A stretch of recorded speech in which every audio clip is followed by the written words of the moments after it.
म तपाईँलाई भन्छु धेरै ठुला नेताहरू चुनाव हार्दैछ। के नामहरू लिनुहुन्छ हार्ने नेताहरू ठुला नेताहरूमा? अनि त्यो त अब चाहिँ तपाईँको चाहिँ मतलब धेरै सोच प्रचण्ड हार्नुहुन्छ कि जित्नुहुन्छ? अहिलेको अवस्थामा आजको दिनमा प्रचण्ड चाहिँ चुनाव जितिराख्नु भएको छैन। केपी शर्मा ओली?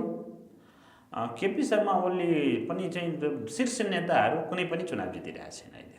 शेरबहादुर देउवा पनि जित्दैनन्? अहिले जितिराख्नु भएको छ। भोलि चाहिँ उहाँहरूले चाहिँ धेरै टिकडम गरेरै चाहिँ जनतालाई चाहिँ अब खरिद बिक्री नै गरेर जनतालाई कन्भिन्सै गरेर भोटै आफ्नो पक्षमा हाले। तर आजको डेटमा नेपालका कुनै पनि यो अहिले चाहिँ शासन सत्तामा भएका नेताहरू चुनाव जितिराख्नु भएको छैन। महन्त ठाकुर उपेन्द्र यादव उहाँहरू पनि जितिराख्नु भएको छैन। बाबुराम माधव नेपालहरू सबै? बाबुरामको कुरा म गर्न सक्दिनँ। बाबुरामको चाहिँ मतलब के छ त्यो मलाई थाहा छैन। तर बाबुराम र गगनको कुरामा त्यति छैन। किन उहाँहरू जित्नुहुन्छ? उहाँहरूले जित्न सक्नुहुन्छ। कारण बाबुराम भट्टराई जसको चाहिँ पार्टी नै छिन्न भिन्न भएर कहाँ जाउँ कसको भरौँ भनेर प्रचण्डको शरणमा पुग्नु भएको छ, उहाँको अवस्था तपाईँ बलियो देख्नुहुन्छ? होइन, हाम्रो पुस्ताको चाहिँ उहाँहरूले युवा पुस्ताको भावना र चाहना अनुसार अगाडि बढिराख्नु भएको छ। यही नै उहाँहरूको सङ्गठन हो। एउटा प्रकरण के छ भने निलम्बित प्रधान न्यायाधीश चोलेन्द्र शमशेर जवाराको बयान, ठिक छ, महाभियोग सिफारिस समितिले उहाँलाई बोलायो, बयान चल्यो। तर त्यो बयानबाट यस्ता कुराहरूको चाहिँ रहस्योद्घाटन भइरहेको छ। कोही पूर्व प्रधानमन्त्री, कोही पूर्व प्रधान न्यायाधीश, अहिलेका बहालवाला न्यायाधीश बचे जस्तो लाग्दैन। चोलेन्द्र शमशेर राणाले सबैले पोलिरहेछन्। चासो कहाँनिर हो भने ललिता निवास बालवाटारको जो जग्गा प्रकरण थियो, त्यो प्रकरणमा बाबुराम भट्टराई र माधव नेपाल जेल जाने भए। त्यो जेल जाने परिस्थिति देखा परेपछि ममाथि महाभियोग ल्याइएको हो भन्ने कुरा आयो। त्यसपछि ओली सरकार पनि डालियो, यो गठबन्धनको सरकार पनि बनाइयो भन्ने छ। यसरी एउटा प्रधान न्यायाधीश जस्तो मान्छेले देशका पूर्व प्रधानमन्त्रीहरू यस्तो गम्भीर अपराधमा संलग्न छन् भन्ने कुरा बताइसक्दा पनि कसैको ध्यान छैन। उहाँहरूमाथि छानबिन गर्नु पर्दैन? हो, यही कुरा हो। एकदम कस्तो राम्रो कुरा गर्नुभयो भने तपाईँ। मैले अघि के भने 4-5 जनाको कारण, नेताको कारणले गर्दा सरकार, सदन, अदालत, मतलब चाहिँ तपाईँको ब्युरोक्रेसी सम्पूर्ण देशै गुलाम भइसक्यो। उनीहरूले केपी ओलीको समयमा बालवाटार काण्डमा 3-4 जना जेल जाँदै थियो। 2टा पूर्व प्रधानमन्त्रीलाई निकै नै गाह्रो भइसकेको थियो। बुझ्नुभयो? त्यो बच्नको लागि चाहिँ मतलब शेरबहादुरलाई को खुट्टामा चाहिँ गएर चाहिँ ओम शरणम चाहिँ गरेकै हो क्या। त्यसपछि गौर घटनामा उपेन्द्र यादव पनि चाहिँ थुन्दै थियो। बुझ्नुभयो? र क्यान्टनमेन्टवाला केसमा प्रचण्डलाई ओलीले जेल हाल्दै थियो। यी 4 जना 5 जनालाई बचाउनकै लागि ओलीको सरकार ढालेकै हो। यसमा कुनै विदेशी खेल छैन। यो चाहिँ आफू बच्न र सत्तामा हालिमुहाली गर्नको लागि यो गरे हो। यिनीहरू गलत। त्यो कुराको प्रमाणित पूर्व मतलब निलम्बित प्रधान न्यायाधीशले खुलासा गर्नुभयो। र हामी हिजो भन्दाखेरि जनताले पत्याउँदैन थियो। अब त जनताले त बुझ्नुपर्ने हो नि। फेरि पछिल्लो समय भारतबाट पनि सेनापति आउँदैछन्, चीनबाट पनि सभामुख आउने कुरा छ। केही दिनमा उहाँ आउँदै हुनुहुन्छ। अमेरिकाको त अब आइ नै रहेका छन् फटाफट, होइन? यी भ्रमणहरूलाई आगामी चुनावको नतिजासँग जोडेर हेर्न मिल्छ कि मिल्दैन? मिल्छ। के हुनसक्छ भन्नु त? यी अन्तर्राष्ट्रिय शक्तिहरूले के खोजेका छन्? उहाँहरू के गराउन खोज्दै हुनुहुन्छ? हेर्नुहोस्, भारतको प्रधान सेनापति त्यो मानार्थ प्रधान सेनापति नेपालको हो। उहाँ प्रधान सेनापति भारतमा भइसकेपछि नेपाल आउने हाम्रो चाहिँ निकै पुरानो परम्परा नै हो। तर चीनको सभामुख या चिनिया नेताहरू आउँदाखेरि उनीहरूलाई के छ भने थ्रेट के छ भने इन्डिया र अमेरिका अहिले मिलेर इन्डो पेसिफिक चाहिँ एन्टी चाइनिज गतिविधि हो भनेर उनीहरूले बुझिरहेछ। र एन्टी चाइनिज गतिविधिलाई डिफ्युज गर्नको लागि कम्युनिस्टहरूलाई बढीभन्दा बढी चाहिँ कसरी सदनमा लिएर गएर भोलि पनि चाहिँ कम्युनिस्टहरूलाई एक ढिक्का गरेर आफ्नो फेभरको नेपालमा सरकार सत्ता निर्माण गर्ने उद्देश्य नै हुनु। कतिपयले त राष्ट्रपतिलाई राजीनामा दिएर हिँड्नुहोस् भन्ने पनि सुझाव दिइरहेछन्। हो, त्यो कुरा पनि मैले राष्ट्रपतिसँग मेरो भएको थियो क्या। मैले के भने यो व्यवस्था, यो संविधान ल्याउनको लागि हामी र हाम्रा पुस्ताले ठुलो योगदान गरेछ, जवानी कुर्बानी गरेछ। यसको संरक्षक तपाईँ हुनुहुन्छ र 2-4-5 जना प्रतिगामी बुद्धिजीवीहरूसँग भेटेर मैले राजीनामा दिन्छु, यो कलिलो व्यवस्था संविधानलाई तपाईँले घाँटी निमट्नुहुन्छ, मलाई विश्वास छैन। उहाँले राजीनामा दिँदैमा व्यवस्थाको घाँटी निमुठिएको हुन्छ र? मैले आउँदैछु। उहाँको पनि योगदान छ नि यो व्यवस्था ल्याउनमा, उहाँको परिवारको योगदान छ, उहाँको पार्टीको योगदान छ, होइन? सबै मिलेर ल्याएको हो नि। तर राष्ट्रपतिले राजीनामा दिँदाखेरि कसलाई फाइदा हुन्छ भने हिजो चाहिँ हामीले 62-63मा किनारा लगाइसकेका शक्ति कुनै किसिमले आएर त्यहाँ चाहिँ देशको प्रमुख पदमा बसौँ र त्यो चल पहलमा लागेका केही बुद्धिजीवीहरू राष्ट्रपतिलाई सुझाव दिएको थियो यस्तो गर्नु। तर यो अहिलेका राष्ट्रपति यो व्यवस्थाका उपज हुन्, यो संविधानका संरक्षक हुन्, राजीनामा दिँदैन। हुलाक सञ्चारमा आज हामीसँग नागरिक अगुवा एवं विश्लेषक गणेश कुमार मण्डल हुनुहुन्छ। स्वागत छ यहाँलाई। धन्यवाद। यो पछिल्लो केही समय यतादेखि तपाईँका अभिव्यक्तिहरू, तपाईँका विचारहरू यो सबैलाई हामी हेरिरहेका छौँ र मुलुक चुनावमा होमिएको छ, एउटा दलीय व्यवस्था हो। तपाईँ चाहिँ स्वतन्त्र जिताउँ अभियानमा लाग्नु भएको छ। यो स्वतन्त्र जिताउँ अभियान के हो र यसमा तपाईँ किन लाग्नु भयो? अब हेर्नुहोस्, संसारमा 3वटा ध्रुव हुन्छ। लोकतान्त्रिक पद्धतिमा 3वटा ध्रुव हुन्छ। एउटा चाहिँ तपाईँको सेन्टर ध्रुव हुन्छ, एउटा लेफ्ट विङ्स हुन्छ, एउटा राइट विङ्स हुन्छ, एउटा सेन्टर विङ्स हुन्छ। लेफ्ट विङ्स भनेको प्रतिपक्षहरू बस्ने संसदीय व्यवस्थामा विङ्सलाई लेफ्ट विङ्स भन्छ। त्यस्तै राइट विङ्स भनेको सत्ता पक्ष बस्ने विङ्सलाई राइट विङ्स भन्छ। प्रजातन्त्र लोकतन्त्रमा एउटा सत्ता पक्ष हुन्छ, एउटा प्रतिपक्ष हुन्छ। नागरिक समाज भनेको बिचको भागलाई भन्छौँ कि मतलब स्वतन्त्र व्यक्ति भन्छ। नागरिक समाजको न कुनै विङ्स हुन्छ, लेफ्ट विङ्सको नागरिक समाज हुन्छ, न राइट विङ्स हुन्छ। ऊ चाहिँ दुवैको बिचमा भएर बस्ने विङ्सलाई त्यो सेन्टर विङ्स भन्छ। सेन्टर विङ्सका मान्छेहरूले जब नेपालमा 46 सालको कुरा होस्, जनआन्दोलन होस् या 62-63को जनआन्दोलन होस्, लेफ्ट र राइट दुइटै असफल भएको बेलामा उनीहरू चाहिँ अगाडि आएर देशमा चाहिँ प्रजातन्त्र पुनर्स्थापनादेखि लिएर गणतन्त्रसम्मको स्थापनामा उनीहरूको ठुलो भूमिका चाहिँ रह्यो। योगदान चाहिँ हामीले यो व्यवस्था ल्याउनमा सबैभन्दा बढी नागरिक समाजले गर्यो। नागरिक समाजले योगदान गरेर आएको व्यवस्थाको बलमा जगमा ती पुराना नेताहरू जनताबाट तिरस्कृत बहिष्कृत भइसकेका जनताहरू पुनः शासन सत्तामा पुग्दाखेरि उनीहरू आफ्नो चाहिँ रवैया, आफ्नो चाहिँ चालचलन, बानी व्यवहार सुधारेन।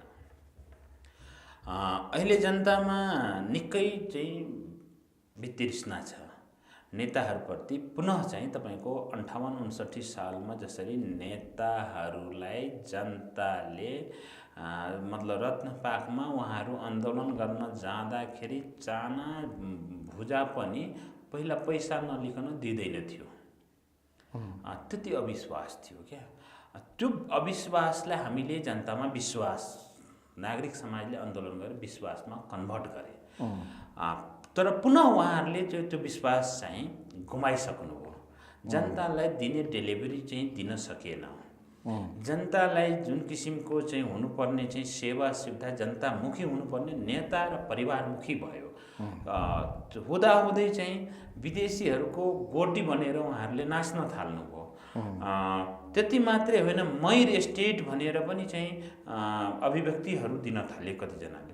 हाम्रो विकल्प नै छैन भनेर पनि चाहिँ एकदम अहमता चाहिँ उहाँहरूमा आइसकेको। त्यसपछि सिभिल सोसाइटी टाइपका जसले राजनीतिक गरिरहेको छैन होइन, तर राष्ट्रको चिन्ता गरिरहेछौँ, त्यस्ता जुन पात्रहरू थिए, बुद्धिजीवीहरू थिए, अधिकारकर्मीहरू थिए, तिनीहरूलाई चाहिँ देश चाहिँ जब दुर्घटनामा पर्न थालिसकेपछि कर्तव्य उसको नागरिक समाज, मानवाधिकार, बुद्धिजीवीको कर्तव्य हुन जान्छ देशलाई त्यतिखेर सङ्कटको बेलामा आएर त्यो सङ्कटबाट मुक्ति दिने। अहिले चाहिँ नेताहरूले देशलाई सङ्कटमा चाहिँ हालिसकेका छन्। त्यो सङ्कटबाट जोगाउनको लागि नै नागरिक समाजले आफ्नो देशभरिमा हामीसँग दुईटा विकल्प हुन्छ, या कि हामीले आफ्नै किसिमले जानु पर्यो, होइन भने दलमा गएर जानु पर्थ्यो। हामी दलमा होइन, म यो 21औं शताब्दीको नागरिक समाजको प्रतिनिधित्व गर्छु। त्यो बुढाहरूले, हाम्रा चाहिँ अग्रजहरूले जुन नागरिक समाज चलाउनु हो त्यो किसिमले हाम्रो पुस्ताले नागरिक समाज चलाउँदैन।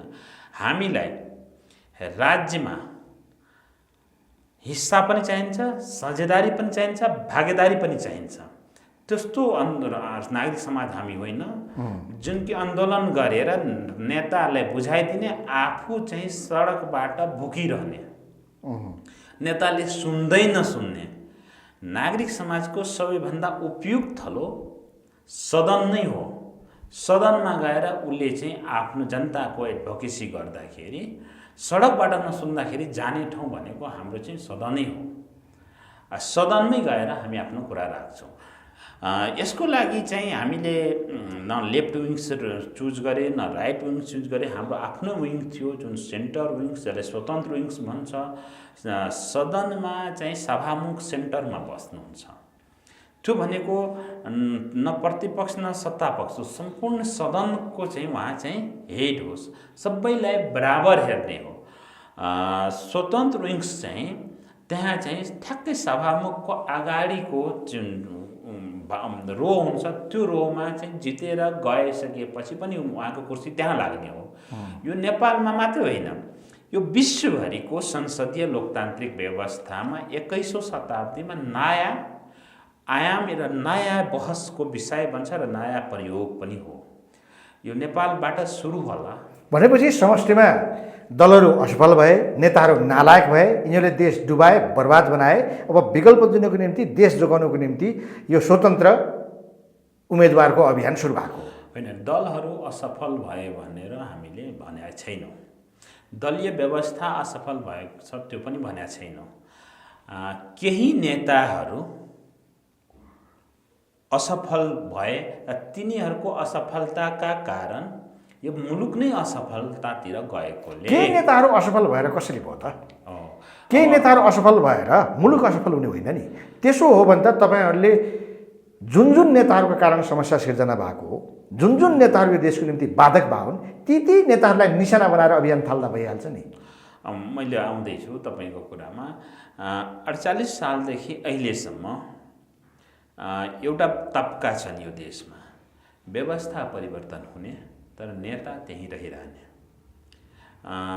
ती नेताहरूले बडा मजाले चाहिँ के गरेको रहेछ भने युवा पुस्तालाई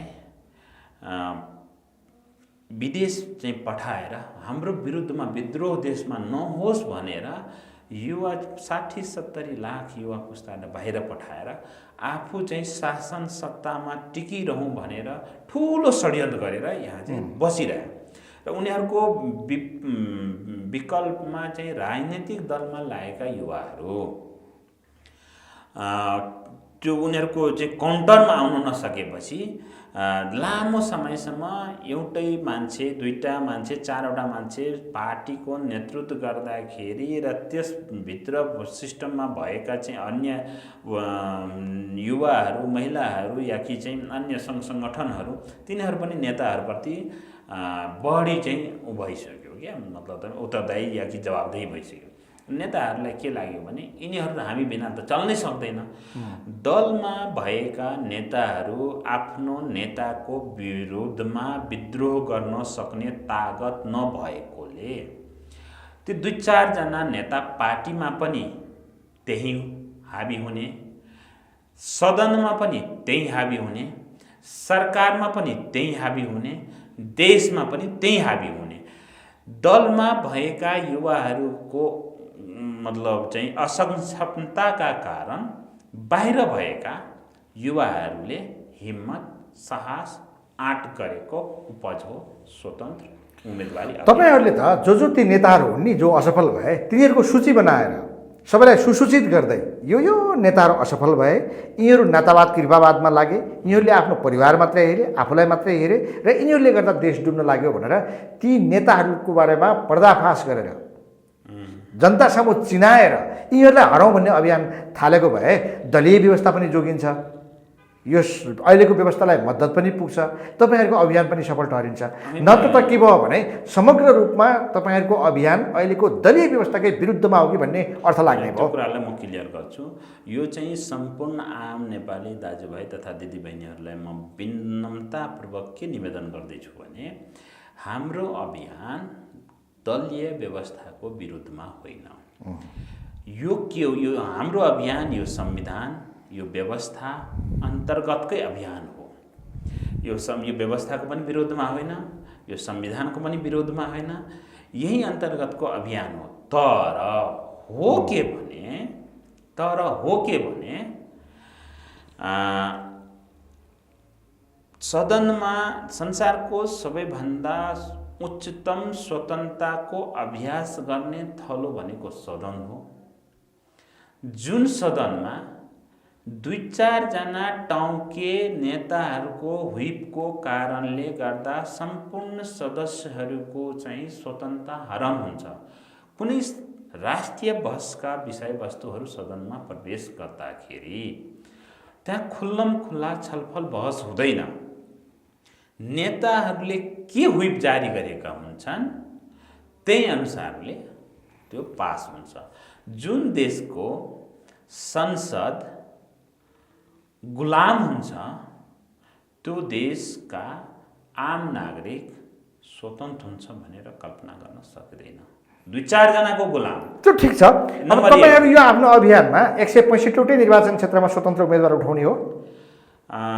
अधिकांशमा उठ्ने हो र तपाईँ अघि भनेका केही नेताहरू जसले बारम्बार 48 सालमा जन्मिएछन् र म मर्नुन जेलसम्म चुनाव लडेरै मरौँ, चुनाव लडे प्रचार गर्दा गर्दै मेरो प्राण त्यागमा मेरो प्राण जान्छ र म आर्यघाट जाउँ भनेर जुन सपना बोकेर यहाँ हिँडिरहेछ र 48 सालमा जन्मिएका हाम्रा पुस्ताका युवाहरू होइन हामी पनि चुनाव लडौँ भनिरहेछ।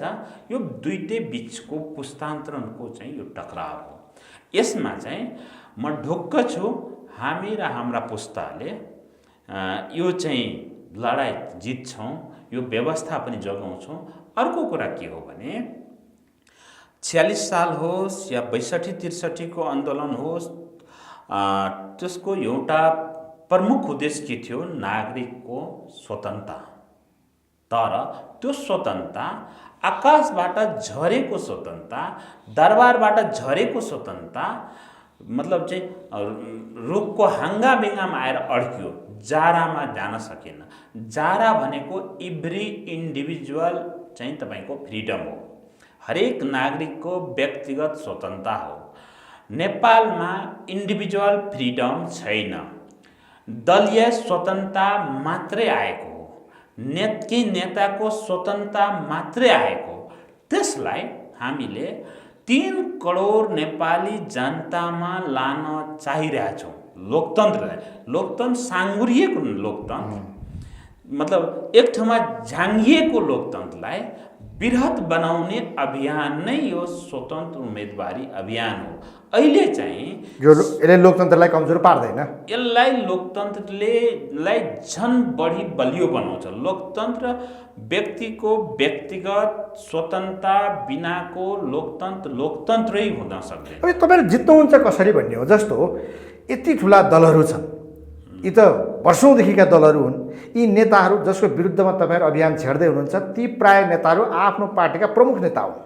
यो नाम नलिए पनि स्वतः बुझिने कुरा हो। 48 साल यतादेखिका भन्नुभयो, काङ्ग्रेसमा को हुन्, एमालेका को हुन्, माओवादीमा को हुन्, अन्य पार्टीमा को हुन्, तराई केन्द्रित पार्टीहरूमा सबै ती नेताहरू 20-25 जना सिरियलले उनीहरूको नाम अग्रपङ्क्तिमा आउँछ। पार्टी उनीहरूको कब्जामा छ, देशभर उनीहरूको सङ्गठन छ, कार्यकर्ता छन् लाखौँका लाख, होइन? तपाईँहरूको त सङ्गठन पनि छैन। अनि कसरी तपाईँहरू उनीहरूलाई चाहिँ परास्त गर्नुहुन्छ? मैले यसलाई चाहिँ महाभारतसँग जोड्छु। दुर्योधनको पक्षमा लाखौँ लाख सेनाहरू थियो, ठुलो मतलब चाहिँ वरिपरिका चाहिँ शासकहरूको चाहिँ गठबन्धन नै थियो क्या। तर चाहिँ पाण्डवहरू सीमित, न उसँग सेना थियो, न उसँग स्रोत साधन थियो। ऊ त वनवासीहरूले लडेका युद्ध चाहिँ त्यत्रो चाहिँ महाभारतका महारथीहरू, एक से एक महारथीहरू दुर्योधनको पक्षमा हुँदाखेरि युद्ध त जितेन त। त्यहाँ पनि गठबन्धन थियो, त्यहाँ पनि ठुला ठुला नेताहरू थियो, त्यहाँ पनि एक से एक चाहिँ काठमाडौँका बालेन र धरानका हर्क साम्पाङ पनि उदाहरण दिए पुग्यो। हर्कजीले त टेम्पूमा चाहिँ प्रचार गरेर 2-2.5 किलो चुरा र थोरै भुजाले त मतलब कस्ता कस्ता नेता हराए।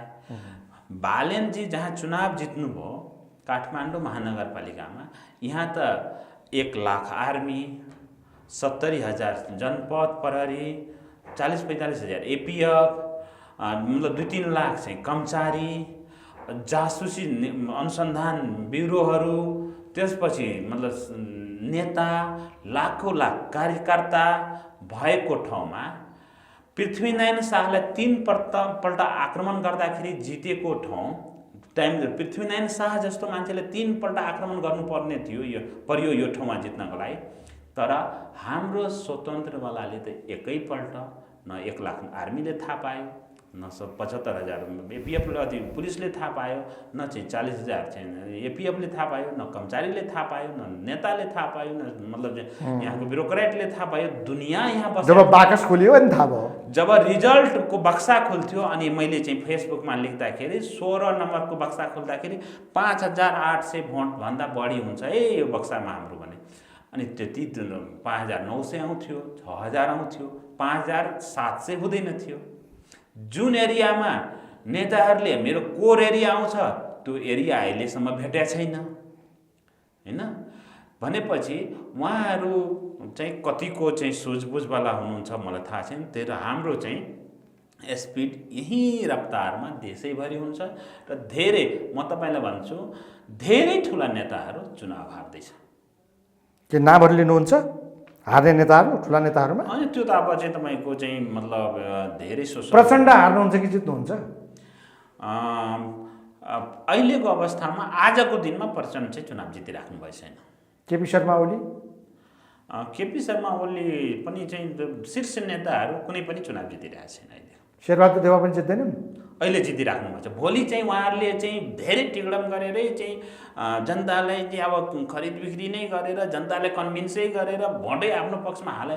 तर आजको डेटमा नेपालका कुनै पनि यो अहिले चाहिँ शासन सत्तामा भएका नेताहरू चुनाव जितिराख्नु भएको छैन। महन्त ठाकुर, उपेन्द्र यादव उहाँहरू पनि जितिराख्नु भएको छैन। बाबुराम माधव नेपालहरू सबै? बाबुरामको कुरा म गर्न सक्दिनँ। बाबुरामको चाहिँ मतलब के छ त्यो मलाई थाहा छैन। तर बाबुराम र गगनको कुरा म त्यति छैन। किन उहाँहरू जित्नुहुन्छ? उहाँहरूले जित्न सक्नुहुन्छ। कारण बाबुराम भट्टराई जसको चाहिँ पार्टी नै छिन्न भिन्न भएर कहाँ जाउँ कसको भरौँ भनेर प्रचण्डको शरणमा पुग्नु भएको छ, उहाँको अवस्था तपाईँ बलियो देख्नुहुन्छ? होइन, हाम्रो पुस्ताको चाहिँ उहाँहरूले युवा पुस्ताको भावना र चाहना अनुसार अगाडि बढिराख्नुपर्छ। यही नै उहाँहरूको सङ्गठन हो। बाबुराम र गगन थापाले युवा पुस्ताको प्रतिनिधित्व गर्न सक्नुहुन्छ, विचारले, सिद्धान्तले, सबै कुराले सकिन्छ। बाँकी नेताहरू चाहिँ चुनाव हार्दैछन्। नारायणमान बिजुक्सलाई म भन्न सक्दिनँ, होइन?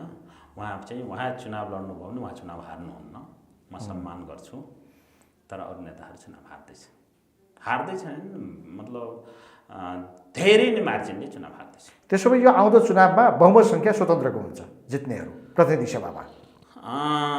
रिजल्ट अकल्पनीय हुन्छ, सोचेको भन्दा फरक हुन्छ। उहाँहरूले जे क्यालकुलेसन गरिराख्नु भएको छ, गठबन्धन महागठबन्धन जे गरे पनि मतलब चाहिँ मेरो चाहिँ यति कार्यकर्ता छ, यति ठुलो पार्टी छ, त्यो सबै चाहिँ त्यो कागजमा सीमित होला जस्तो छ। अब स्वतन्त्रबाट बढी जितेर आउने हो भने त हाम्रो त प्रधानमन्त्री चयन प्रक्रिया हाम्रो संसदमा भोटिङबाट जाने हो नि। अब स्वतन्त्रहरूको पनि के छुट्टै एउटा समूह बनाउने हो, त्यसपछि उनीहरू त आफैमा स्वतन्त्र हुन्छन्। यसले समस्या हुँदैन प्रधानमन्त्री चयनदेखि लिएर क्याबिनेट फर्मेसनमा? सदन स्वतन्त्र भयो भने नागरिक स्वतन्त्र हुन्छ, देश स्वतन्त्र हुन्छ, अर्थव्यवस्था स्वतन्त्र हुन्छ, न्यायालय स्वतन्त्र हुन्छ, कर्मचारी स्वतन्त्र हुन्छ, संवैधानिक निकायहरू स्वतन्त्र हुन्छ, सबै कुरा ठिक हुन्छ। स्वतन्त्र मतलब संसद गुलाम भयो भने दुई चारजना नेताको न्यायालय गुलाम हुन्छ, ब्युरोक्रेसी गुलाम हुन्छ, संवैधानिक निकायहरू गुलाम हुन्छ, त्यहाँको जनता गुलाम हुन्छ र अर्थव्यवस्था पनि गुलाम हुन्छ। त्यसैको उपज हो मतलब यति 60-70 लाख युवाहरू विदेशमा गएर गुलामी गरिरहेछ।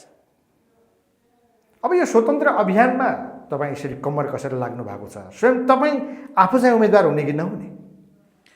अब यो चाहिँ हाम्रो के हुँदो रहेछ भने समूह जुन छ नि छलफल गर्ने जुन कोर टिम हुन्छ, त्यो कोर टिमले निर्णय गर्ने कुरा हो कि उहाँहरूले चाहना हुन्छ नि त तपाईँको आफ्नो। मेरो चाहना त अब मलाई उम्मेदवार बनायो भने म उम्मेदवार बन्छु, किनभने मेरो गुम्ने चिज त केही छैन नि। मैले उम्मेदवार बन्दाखेरि म पाउने ठाउँमा जाँदैछु भने म किन चाहिँ उम्मेदवार बन्दिनँ क्या, बनिहाल्छु नि। तपाईँ मधेसबाट रिप्रेजेन्ट गर्नुहुन्छ, तर मधेसकै नेताहरूको विरोध गर्नुहुन्छ नि तपाईँ। मधेसको यसमा चाहिँ व्यक्तिगत रूपमा तपाईँले मेरो सम्बन्ध सबै नेताहरूसँग राम्रो छ। म के को विरोध गर्छु भन्ने कुरा बुझ्नु पर्यो क्या। उनीहरूको चाहिँ जुन व्यवहार छ नि, कार्यपद्धति छ नि, त्यसको विरोध गर्दैछु। गलत चिजको, गलत प्रवृत्तिको विरोध गरे हो क्या।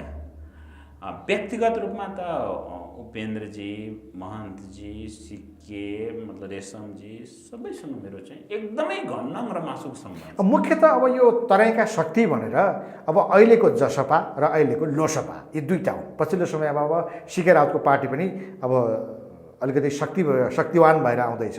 उता रेशम चौधरीको पार्टीले पनि आफ्नो पकडलाई बलियो बनाउँदै गएको छ, आफ्नो ठाउँमा छ। तर जसपा र लोसपा त्यत्रा विशाल शक्तिहरू आज यिनीहरू त्यो प्रकारको बलमा देखिँदैनन्, त्यो प्रकारको ऊर्जा शक्ति यिनीहरूमा देखिँदैन। के यिनीहरू अब समाप्त हुन लागेका हुन्? यस्तो भयो क्या हो तपाईँको उनीहरू जुन क्यारेक्टरबाट जुन उद्देश्यले आयो, आफ्नो चाहिँ क्यारेक्टर र उद्देश्य गुमाइसकेपछि ऊ अब चाहिँ स्त्रीलिङ्ग हो कि पुल्लिङ्ग हो त्यो नै बुझ्न गाह्रो छ। जसपा र लोसपा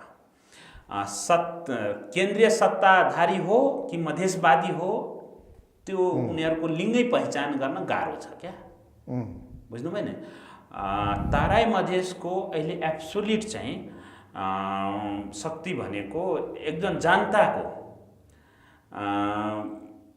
एकदम मधेसी जनताले चाहेको, मधेसी जनताको भावना अनुसार पूर्वमा चाहिँ मधेसी शक्ति भनेको मतलब त्यसमा कुनै दाग साग नलागेको सिके राउत, पश्चिममा चाहिँ रेशम चौधरी नै हो। सिके राउत र रेशम चौधरी चाहिँ अहिले तराईका शक्ति भए। तराईका शक्ति चाहिँ एकदम दाग नलागेको प्योर चाहिँ शक्ति यिनीहरू हुन्। र तपाईँले अघि नाम लिएका जुन राजनीतिक दलहरू छ तिनीहरू चाहिँ एमाले काङ्ग्रेस माओवादीका पुच्छर हुन् कि मधेसीका अगुवा हुन्, त्यो पहिचान गर्न नसकेपछि उनीहरूको लिङ्ग पहिचान गर्ने बेला भइसकेको छ। भनेपछि आउँदो चुनावमा पश्चिममा रेशम चौधरी र पूर्वमा सिके राउतले खाने भए। भूमि जनता उहाँहरूसँग हुन्छ। अब चुनाव चाहिँ के हुँदो रहेछ भने चुनाव टेक्निकल प्रक्रिया हो क्या।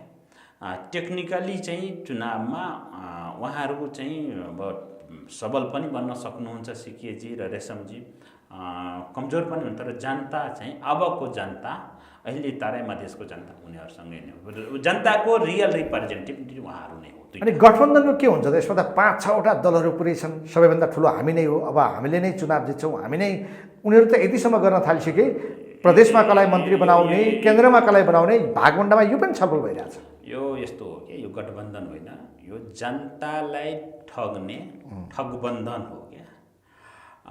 माओवादीको सिद्धान्त मान्छे काट्ने, मार्ने, लुट्ने र काङ्ग्रेस चाहिँ को सिद्धान्त चाहिँ माओवादीको विरुद्धमा लाग्ने। अब ती दुइटै एउटै ठाउँमा भएपछि त्यसको सिद्धान्त विचार के त? गठबन्धन चाहिँ के हुँदो रहेछ भने सम्मानको साथ सम्मानको चाहिँ हुनुपर्ने गठबन्धन हुनुपर्ने। त्यो नभएर यहाँ के हुन्छ नि, विचार सिद्धान्त अर्को, फरक फरक विचार सिद्धान्तहरू। माओवादी र काङ्ग्रेसमा फरक देखिन छाड्यो। अहिले चाहिँ उहाँहरू चाहिँ त्यो सैद्धान्तिक रूपमा विचलन, वैचारिक रूपमा विचलन र आफू त्रसित भएको कारणले गर्दा आफू कसरी बच्ने, त्यो दुर्योधनले बच्नको लागि चाहिँ तपाईँको मानसरोवरमा गएर चाहिँ लुकिँदाखेरि तथापि पनि चाहिँ भीम आएर उसलाई खोजेर मारिदिया थियो नि। उहाँहरू अहिले दुर्योधनको ठाउँमा हुनुहुन्छ क्या। मानसरोवरमा त गएर लुक्न खोजिराख्नु, म बचिहाल्छु भनेर। तर चाहिँ जनताले जहाँ चाहिँ सिद्धान्त विचार चाहिँ हुँदैन त्यहाँ राजनीतिक हुँदैन र नेता पनि टिक्दैन। एमालेको अवस्था के देख्नुहुन्छ? एमाले चाहिँ अब अहिले चाहिँ पूर्व पञ्चहरूसँग चाहिँ छलफलमा हुनुहुन्छ र पूर्व पञ्चहरूको साथ लिएर बैतरनी तर्न खोजिराख्नुहुन्छ। त्यो बैतरनी तर्न खोज्दाखेरि अब जति चाहिँ उसको पनि चाहिँ गतिविधि ठिक लागिरहेको छैन। ऊ सैद्धान्तिक रूपमा वैचारिक रूपमा विचलन भएको भन्न सकिन्न एमालेलाई? मैले भने नि पूर्व पञ्चहरूसँग चाहिँ उहाँहरूको त लडाइँ थियो नि हिजो। आज चाहिँ त्यहाँ मिल्दाखेरि ऊ पनि चाहिँ वैचारिक विचलनमै हो क्या। नेपालका पुराना यी काङ्ग्रेस, माओवादी, एमाले जे भए पनि यी सबै उही ड्याङको मुला हो। उही भइसक्यो क्या। हिजो चाहिँ काङ्ग्रेससँग केही फरक छैन, माओवादी काङ्ग्रेस एमालेमा केही फरक छैन। मिलेर तपाईँले अहिले चाहिँ सम्पूर्णलाई एउटा कुरा चाहिँ लिएर चुनावमा सबैलाई 1-1 करोड रुपैयाँ राज्यबाट दिने भनेर अहिले संसद भएको मान्छेलाई भनेर एउटा प्रस्ताव कसैले चाहिँ गरिदिनु सदनमा, सबै मिलेर पास गरिदिन्छ। सबै मिलेर पास गरिदिन्छ क्या। त्यसमा को काङ्ग्रेस, को एमाले, को माओवादी फरक छुट्दैन। उनीहरूले खान पाउनको लागि कहिले योसँग कहिले त्योसँग, यही कुराहरू जनताले बुझिसकेपछि, युवाहरूले बुझिसकेपछि अहिले तपाईँको ब्याक बेन्चरहरूको एगेन्स्टमा फ्रन्ट बेन्चरहरू अहिले स्वतन्त्र लड्न। अब हेर्नु न, इन्डिभिजुअल युवाहरूले चाहिँ प्रधानमन्त्री जस्तो, पूर्व प्रधानमन्त्री जस्तो, पार्टी सभापति जसँग चाहिँ म टक्राउँछु, म लड्छु, म जित्छु, जोस, त्यो हेर्नुहोस् त, त्यो जोस, त्यो जागर, त्यो उत्साह, त्यो उमङ्ग, त्यो बल, त्यो बुद्धि, त्यो कसरी चाहिँ उनीहरूले सिङ्गल युनाइट गरिराखेछ, त्यसलाई सानो मान्नुहुन्छ। अब उनीहरूलाई मलाई लाग्दैन रोकेर रोक्छ। त्यो अब छुटिसक्यो। यो स्वतन्त्रहरूको जो पावरको तपाईँ व्याख्या गरिनु भएको छ, यो चाहिँ स्वतःस्फूर्त रूपमा नेपाली जनताकै स्रोतबाट आएको शक्ति हो कि यसमा पनि कहीँ फरेन इन्जेक्सन छ कि?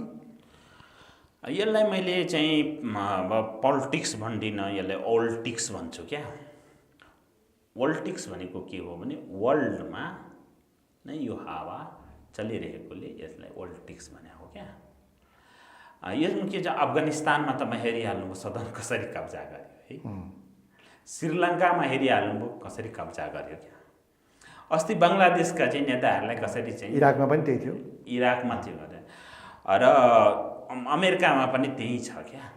त्यहाँ चाहिँ बाहिर आए छैन, तर चाहिँ त्यहाँ पनि त्यस्तै छ। बेलायतमा पनि त्यही छ, फ्रान्समा पनि छ। तपाईँको अत्यन्तै विकसित देशहरू स्विडेन र नर्वेमा पनि स्वतन्त्रहरूको यो विदेशमा जे हावा चलेको छ त्यसको प्रभाव नेपालमा भन्नुभयो। तर नेपाली राजनीतिमा नेपाली दलमा नेपालका नेताहरूमा विदेशी प्रभाव आजको होइन। यहाँ अन्तर्राष्ट्रिय शक्ति केन्द्रहरूको चलखेलका कारण धेरै कुरा निर्धारण हुन्छन्। अहिले फेरि पछिल्लो समय भारतबाट पनि सेनापति आउँदैछन्, चीनबाट पनि सभामुख आउने कुरा छ, केही दिनमा उहाँ आउँदै हुनुहुन्छ। अमेरिकाको त अब आइ नै रहेका छन् फटाफट होइन।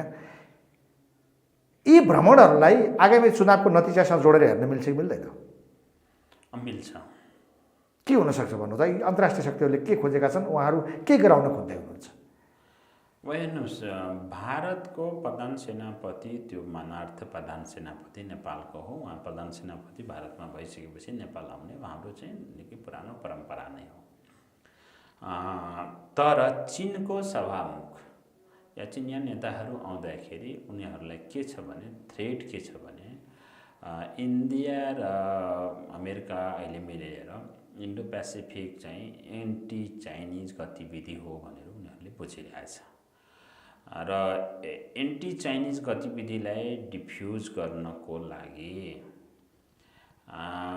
कम्युनिस्टहरूलाई बढीभन्दा बढी चाहिँ कसरी सदनमा लिएर गएर भोलि पनि चाहिँ कम्युनिस्टहरूलाई एक ढिक्का गरेर आफ्नो फेभरको नेपालमा सरकार सत्ता निर्माण गर्ने उद्देश्य नै हुनु।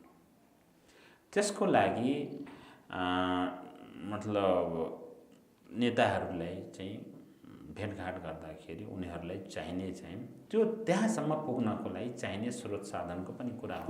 चाइनिज इन्ट्रेस्ट चाहिँ यहाँ कम्युनिस्टहरूलाई एक गराउने। यो पटक सभामुख पनि त्यही हिसाबमा आउँदैछन् र सकभर यो गठबन्धन जो काङ्ग्रेससँग छ त्यसबाट प्रचण्ड माधवलाई निकालिदिने र एमालेसँग मिलाउने भन्ने यो सम्भव हुनसक्छ। मेरो पनि चाहना हो विश्वलाई एक गर्नु क्या, तर त्यो सम्भव भइरहेको छैन होइन। मेरो पनि चाहना हो चाहिँ मतलब हङकङ, तिब्बत, मकाउदेखि लिएर ताइवान सबै चाहिँ एक भइहालोस्, तर त्यो भइरहेको छैन। त्यस्तै किसिमले नेपाल कम्युनिस्टलाई टुक्राउन खोज्ने हो। टुक्राउन खोज्ने होइन क्या, नेपाली नेता र नेपाली जनतालाई भारतलाई बुझ्नको लागि 150 वर्ष लाग्यो। 150 वर्ष लाग्यो नेपाललाई बुझ्नको लागि। चीनले चाहिँ यो 10-20 वर्षमै चाहिँ लोकतन्त्र पछि न चाहिँ 62-63 पछि नै चीन हाबीमा यहाँ चाहिँ एक्टिभ भएको हो। यो 10-15 वर्षमा चीनले बुझ्छ भने मलाई लाग्दैन। 150 वर्षमा भारतले नेपालका नेता र नेपाली जनतालाई बुझ्न नसकेको, अमेरिकाले बुझ्न नसकेको 10-15 वर्षमै चीनले हामीलाई बुझिहाल्छ भन्ने मलाई लाग्छ। नेपालका कम्युनिस्टहरूले चीनलाई पनि धोका दिन्छन्। चीनले नेपालका कम्युनिस्टहरूलाई एकीकृत गर्न खोजेको छ, विश्वास भएर हो, जात एउटै भएर होला। तर तपाईँको भनाइ सुन्दाखेरि यी नेपालका कम्युनिस्टहरूले आफूलाई विघ्न त्यत्रो चासो दिएको, महत्त्व दिएको एक गराउन खोज्ने चीनलाई पनि धोका दिन्छन् भन्ने तपाईँको कुरा हो।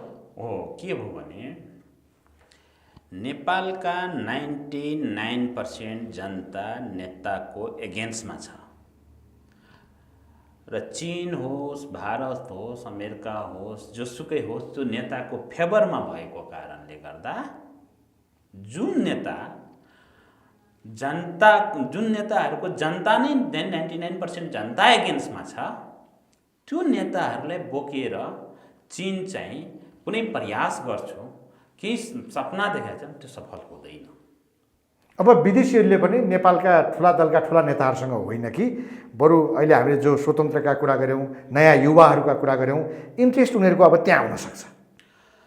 होइन, गभर्मेन्टसँग कुरा गर्नुपर्छ। हामीसँग या कि कुनै व्यक्तिसँग या कुनै ग्रुपसँग, कुनै पार्टीसँग होइन। भोलिको नेतृत्व त त्यो हो नि, भोलि देश त त्यसको हातमा जाँदैछ नि। डिप्लोमेसी के हो? आज त काठमाडौँ महानगर त बालिनको हातमा गयो। राज्यको डिप्लोमेसी कस्तो हुनुपर्छ भने सरकारमा चाहिँ ए आओस्, बी आओस्, सी आओस्, डी आओस् मतलब होइन। नेसनको एउटा फिक्स डिप्लोमेसी हुन्छ। जस्तै मैले केही उदाहरण दिन्छु। चाइनाको वन चाइना पोलिसी नै सबैसँग छिमेकीहरूको अगाडि राख्छ, मेरो वन चाइना पोलिसीमा तिमीहरूले सहयोग गर। त्यसपछि चाहिँ चाइनाले बिआरआईमा मलाई सहयोग गर भन्छ। अमेरिकाको चाहिँ डेमोक्रेसीमा तिमीहरूले कुनै देशमा चाहिँ आफ्नो डेमोक्रेसी, ह्युमन राइट्सलाई यसमा तिमीहरूले मलाई प्रतिबद्धता जनाऊ र इन्डो पेसिफिकमा सहयोग गर। तपाईँको मतलब भारतको चाहिँ न्यायबर फर्स्ट छिमेकी फर्स्ट भनेर पोलिसी छ होइन, विदेश नीति त हो नि। तर हाम्रो चाहिँ के, हाम्रो त यहाँ सरकारै पछि फरक छ, दलै पछि फरक छ, परिवार पछि फरक, जाति पछि फरक, भूगोल पछि फरक, तपाईँको त्यो के भन्छ सरकार पछि पनि फरक हुँदो रहेछ कि। त्यो भएपछि हाम्रो चाहिँ के भने विदेश नीति एउटा ठोस विदेश नीति होइन।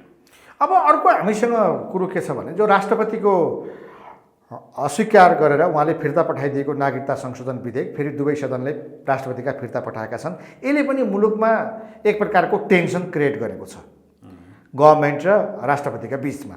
अब राष्ट्रपतिलाई के गर्ने भन्ने भएको छ, तपाईँको विचारमा के गर्नुपर्छ?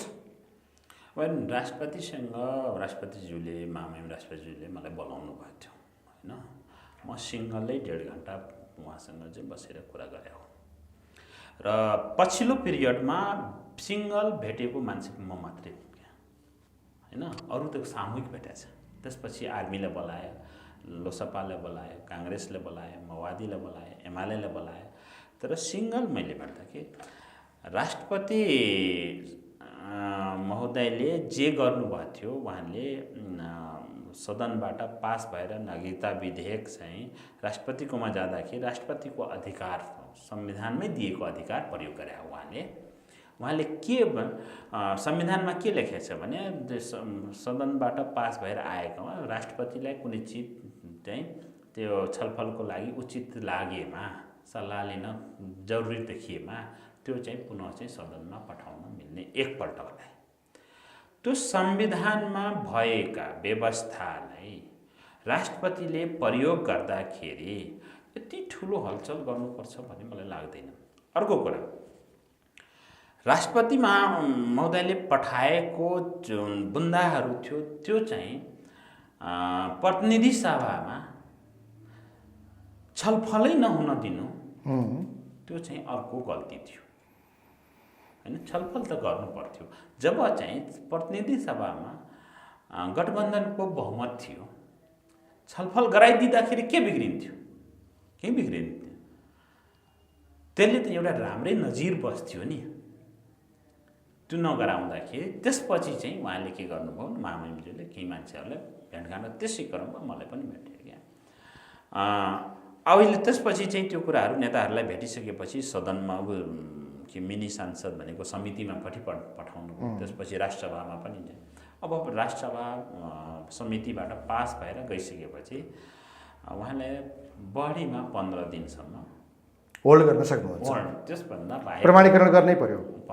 तर यो हाम्रा दुईवटा संसदीय दलहरूले राष्ट्रपतिको चरम अपमान गरेका हुन् नि होइन?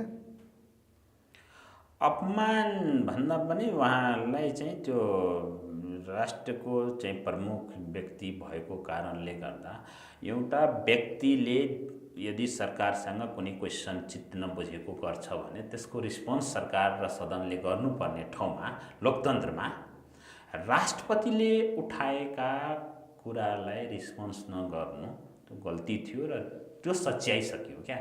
त्यो सच्यायो। कहाँ सच्यायो? राष्ट्रपतिको मर्यादा राखेको छैन होइन, सच्यायो। त्यो मतलब सदनमा चाहिँ तपाईँको मिनी सदनमा समितिमा लगेर छलफल होइन, विधान समितिमा गयो, उसले औपचारिकता जस्ताको तस्तै पठाएको छ, कुनै अक्षर चेन्ज भएको छैन। त्यही औपचारिकता नै सम्मान हो क्या। त्यसलाई त्यसरी होइन, परिवर्तन भएको देखिनु पर्यो नि त। विधेयकमा त परिवर्तन भएको छैन। होइन, त्यो सदनमा र समितिमा बहुमतले लोकतन्त्रमा के हुन्छ, संसदीय व्यवस्थामा सङ्ख्याको नै महत्त्व हुन्छ र बहुमत उहाँहरूको थियो, बहुमतले पास गर्यो। अब राष्ट्रपतिले कतिपयले त राष्ट्रपतिलाई राजीनामा दिएर हिँड्नुहोस् भन्ने पनि सुझाव दिइरहेछन्। हो, त्यो कुरा पनि मैले राष्ट्रपतिसँग मेरो भएको थियो क्या। मैले के भने यो व्यवस्था, यो संविधान ल्याउनको लागि हामी र हाम्रा पुस्ताले ठुलो योगदान गरेछ, जवानी कुर्बानी गरेछ। यसको संरक्षक तपाईँ हुनुहुन्छ र 2-4-5 जना प्रतिगामी बुद्धिजीवीहरूसँग भेटेर मैले राजीनामा दिन्छु, यो कलिलो व्यवस्था संविधानलाई तपाईँले घाँटी निमट्नुहुन्छ, मलाई विश्वास छैन। तपाईँले राजीनामा दिँदैमा व्यवस्थाको घाँटी निमुठिएको हुन्छ र? मैले आउँदैछु। उहाँको पनि योगदान छ नि यो व्यवस्था ल्याउनमा। उहाँको परिवारको योगदान छ, उहाँको पार्टीको योगदान छ, होइन? सबै मिलेर ल्याएको हो नि। तर राष्ट्रपतिले राजीनामा दिँदाखेरि कसलाई फाइदा हुन्छ भने हिजो चाहिँ हामीले 62-63मा किनारा लगाइसकेका शक्ति कुनै किसिमले आएर त्यहाँ चाहिँ देशको प्रमुख पदमा बसौँ र त्यो चल पहलमा लागेका केही बुद्धिजीवीहरू राष्ट्रपतिलाई सुझाव दिएको थियो यस्तो गर्नु। तर यो अहिलेका राष्ट्रपति यो व्यवस्थाका उपज हुन्, यो संविधानका संरक्षक हुन्, राजीनामा दिँदैन र तपाईँ ढुक्क हुनुहोस्। अब यो जुन तपाईँले लेखेको मैले देखेको थिएँ पास हुन्छ, यसमा कुनै समस्या छैन। कुनै समस्या। अब अन्तिम प्रश्न मेरो तपाईँलाई, अर्को एउटा प्रकरण के छ भने निलम्बित प्रधान न्यायाधीश चोलेन्द्र शमशेर जवाराको बयान। ठिक छ, महाभियोग सिफारिस समितिले उहाँलाई बोलायो, बयान चल्यो। तर त्यो बयानबाट यस्ता यस्ता कुराहरूको चाहिँ रहस्योद्घाटन भइरहेको छ। कोही पूर्व प्रधानमन्त्री, कोही पूर्व प्रधान न्यायाधीश, अहिलेका बहालवाला न्यायाधीश बचे जस्तो लाग्दैन। चोलेन्द्र शमशेर राणाले सबैले पोलिरहेछन्। चासो कहाँनिर हो भने ललिता निवास बालवाटारको जो जग्गा प्रकरण थियो त्यो प्रकरणमा बाबुराम भट्टराई र माधव नेपाल जेल जाने भए।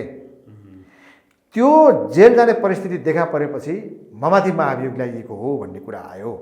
त्यसपछि ओली सरकार पनि डालियो, यो गठबन्धनको सरकार पनि बनाइयो भन्ने छ। यसरी एउटा प्रधान न्यायाधीश जस्तो मान्छेले देशका पूर्व प्रधानमन्त्रीहरू यस्तो गम्भीर अपराधमा संलग्न छन् भन्ने कुरा बताइसक्दा पनि कसैको ध्यान छैन। उहाँहरूमाथि छानबिन गर्नु पर्दैन? हो, यही कुरा हो। एकदम कस्तो राम्रो कुरा गर्नुभयो भने तपाईँ। मैले अघि के भने 4-5 जनाको नेताको कारणले गर्दा सरकार, सदन, अदालत, मतलब जो तपाईँको ब्युरोक्रेसी, सम्पूर्ण देशै गुलाम भइसक्यो। उनीहरूले केपी ओलीको समयमा बालवाटार काण्डमा 3-4 जना जेल जाँदै थियो। 2टा पूर्व प्रधानमन्त्रीलाई निकै नै गाह्रो भइसकेको थियो, बुझ्नुभयो? त्यो बच्नको लागि चाहिँ मतलब शेरबहादुरलाई को खुट्टामा चाहिँ गएर चाहिँ ओम शरणम चाहिँ गरेकै हो क्या। त्यसपछि गौर घटनामा उपेन्द्र यादव पनि चाहिँ थुन्दै थियो, बुझ्नुभयो? र क्यान्टनमेन्टवाला केसमा प्रचण्डलाई ओलीले जेल हाल्दै थियो। यी 4 जना 5 जनालाई बचाउनकै लागि ओलीको सरकार ढालेकै हो। यसमा कुनै विदेशी खेल छैन। यो चाहिँ आफू बच्न र सत्तामा हालिमहाली गर्नको लागि यो गरे हो यिनीहरूको। त्यो कुराको प्रमाणित पूर्व मतलब निलम्बित प्रधान न्यायाधीशले खुलासा गर्नुभयो र हामी हिजो भन्दाखेरि जनताले पत्याउँदैन थियो। अब त जनताले त बुझ्नुपर्ने हो नि, प्रधान न्यायाधीशलाई पनि किन महाभियोग लगायो, सरकार पनि किन चेन्ज भयो र अहिले चाहिँ देशमा चाहिँ केही मान्छेहरू जुन हालिमुहाली गलत मान्छेहरूको जुन कब्जामा देश छन् तिनीहरूको विरोधमा जुन स्वतन्त्र आइरहेछ, त्यो स्वतन्त्र अभियान ठिक छ भनेर त्यो जनताले बुझ्नुपर्छ पर्दैन? तिनीहरूले जेल जानुपर्ने व्यक्ति चाहिँ अहिले पनि चुनाव लड्छु, त्यो जेलमा हुने मान्छेलाई भोट जनताले दिन्छ कि अब स्वतन्त्रलाई भोट दिन्छ? यो यसपालि जनमत सङ्ग्रह हो। नेपाली जनताको स्वाभिमानको परीक्षा हुँदैछ। नेपाली जनताको आत्मरक्षा चाहिँ देशको आत्मरक्षाको परीक्षा हुँदैछ। कसको हातमा हामी चाहिँ बिक्री भएको सकेको छ, कसले हामीलाई गद्दारी गरेको छ, देशलाई कसले गरेको छ, जनताले कसले गरेको छ, त्यो कुरा त अब चाहिँ यो चिजबाट त प्रष्ट हुँदैछ। र म पूर्व प्रधान न्यायाधीश चोलेन्द्र शमशेर जवारालाई के विनम्र अनुरोध गर्छु भने तपाईँमा तागत छ भने राजीनामा छ, अब छोड्नुहोस् फेरि प्रधान न्यायाधीशको कुर्सीमा जान। तपाईँ यो कुराहरू हामीसँग हिँड्नुहोस् र गाउँ टोलको जनतालाई बताउनुहोस्, हामी बोकेर हिँड्छौँ। हस्, थ्याङ्क यू भेरी मच। धन्यवाद।